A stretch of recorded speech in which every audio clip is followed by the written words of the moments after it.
Minasan konnichiwa and welcome to Shogo's podcast. So today guys, I'd like to share with you something that I just recently looked up and searched for information, and I was able to find something new that I did not know about for a really long time, even though I've been training in Budo martial arts for quite a while now. And I'd like to share this with you if you know about this or not. So basically what happened is at our samurai experience at Yushinkan, the samurai training with modern day Musashi activity, we actually have a kamidana, which is basically a shrine within the house, within a dojo. I'm pretty sure if you train in Budo martial arts, you'll probably find one of those shrines within dojo. You would probably do your bowings to them, like how you do it at shrines, and you would start your training, or maybe before a training and after a training you would do that, right? And once when we had some guests, a group of 4 coming to experience, we actually, of course, asked them to do the bowing to the shrine at the beginning of the training, as we usually do. And then they declined or rejected because probably of religious reasons. They believe in a religion and that only has a certain god, for example, and they said they can't do that, and that's completely understandable, 100% understandable. I'm not talking about that. The thing is that experience gave me the opportunity to think, why do Japanese dojos or Budo martial arts have those kamidana, those shrines in the first place? I just always thought that because, it's a traditional culture, it's better that we always be thankful towards gods, just be thankful that we were able to safely train today and all that kind of stuff. And that's my personal belief source, Shintoism, in the first place, But when I actually started doing some research, I was actually able to find some really interesting information. So this is what I'm going to be sharing with you today. I will absolutely be making a full video about this too. I was actually pretty shocked. That's the thing here. I was actually pretty shocked because it was very different from what I expected the purpose of kamidana, those shrines and dojos, to be. Now, to make a really long story short, until Japan developed how do you say it in English? I should have looked this up before I started recording the podcast, but basically how Japan was during World War II. That Japan, if that makes sense. How do you say when Japan was in the country was really focused more on military, that era of Japan, the Meiji era, into the Showa era, when Japan tried to westernize and started to put a lot of power into military and started to invade a lot of places, that era, the timing when the dojos in Japan training martial arts started to have those shrines within a dojo is at that timing. Now then, how was the dojos before that, right? Dojos before that actually did not have those shrines within a dojo. They only had some hanging scrolls that had the names of the gods of martial art from Kojiki, which is the Japanese mythology, the ancient stories of how Japan was built. So there were no shrines. But then why did the new government, the westernized government, when they wanted to build a strong military country, why did they start having these shrines within the dojo? It's actually because they wanted to spread the idea, the belief that the emperor of Japan is a god. So basically, they shifted the purpose of training martial arts to making each individual strong, or making each warrior, samurai strong to protect their clans or protect the shogunate. They changed it that the people who are training martial arts, is doing it because they will be serving the emperor in the future.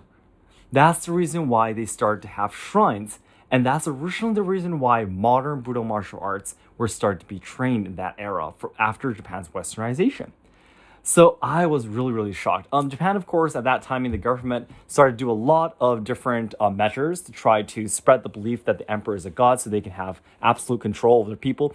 Basically, they believed that they needed almost like an absolute god to try to make Japan as strong as Western countries back at that time, right? And of course, that leads to a very bad and wrong path, leading to World War II and the Pacific War and such, right? But I was really shocked that before the Meiji Restoration, before Japan westernized, Japan didn't even have such shrines within dojo. And the purpose originally, even though I was bowing to the shrines all the time, believing that it was just being thankful to the environment and all to the nature and life and being able to train like this safely, the original purpose was actually completely different.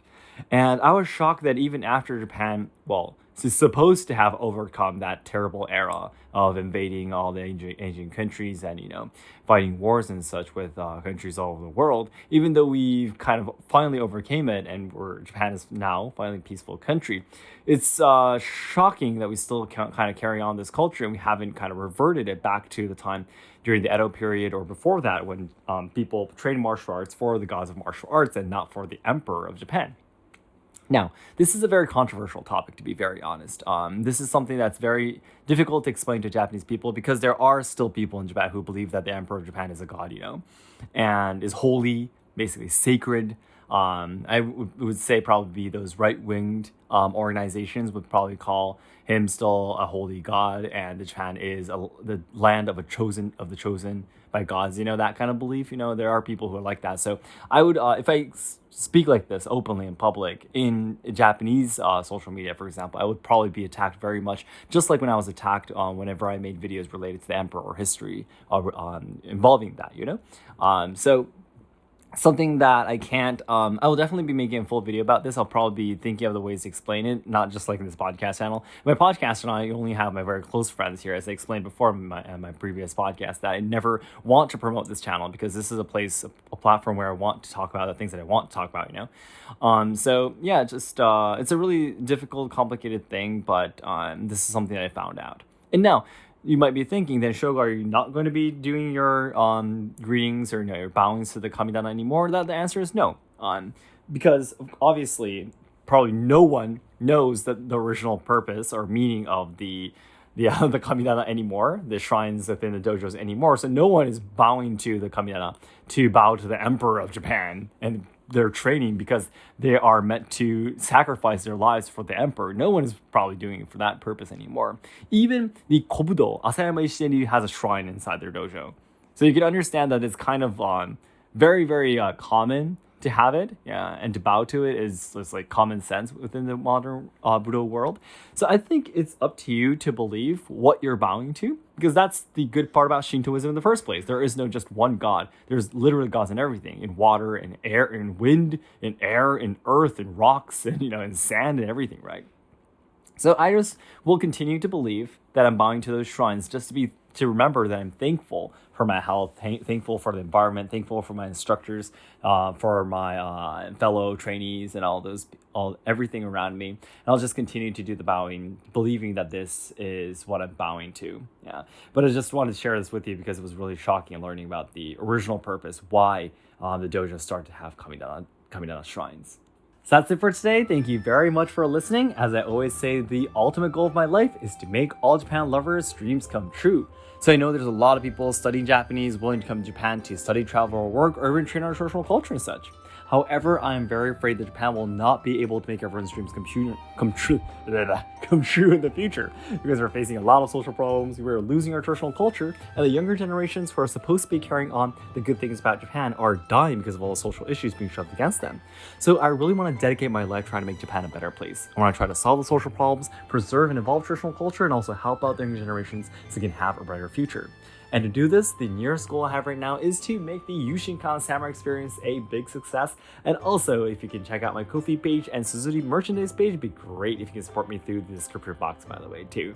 Okay, guys, thank you so much. And please let me know your ideas in the comments, your thoughts after hearing this.